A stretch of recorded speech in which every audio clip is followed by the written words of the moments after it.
தமிழகத்தை தலைக்குடி விட மாட்டோம் அப்படின்னு ஸ்டாலின் வந்து ஒரு மிகப்பெரிய விஷயத்தை ஊரெல்லாம் வந்து போஸ்டர்லாம் சொல்லிட்டு இருக்காரு.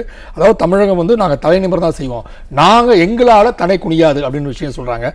பட் பலரும் வைக்கிற கோரிக்கை என்னென்னா, உங்களால் தான் தமிழ்நாடு வந்து தலை குனிந்து இருக்கின்றது அப்படி டாஸ்மாக் போன்ற விஷயங்கள்லாம் உங்களால் தான் தமிழ்நாடு தலை குனிந்திருக்கல.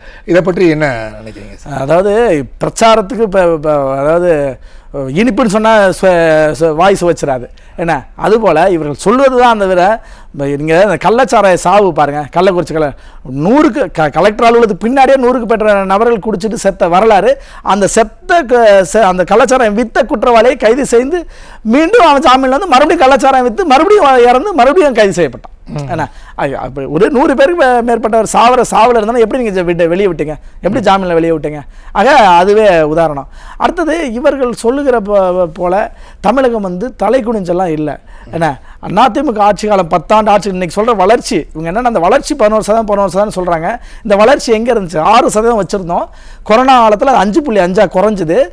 கொரோனா காலத்தில் சமாளித்து நம்ம ஆட்சி நடத்தினோம். கொரோனா காலத்தில் ஏறத்தாழ இந்தியா முழுக்க இறப்பு விகிதம் அதிகமாக இருந்தப்ப தமிழ்நாட்டில் மட்டும்தான் இறப்பு விகிதம் குறைவு. அதுக்காக மத்திய அரசால் பாராட்டப்பட்டிருக்கோம். ஏன்னா ஆக இப்படி இருந்த ஆட்சியை நீங்கள் வந்து நீங்கள் ஆட்சிக்கு வந்த பிறகு மாறிடுச்சு. அந்த 10 ஆண்டு உழைப்பு தான் போன வளர்ச்சி.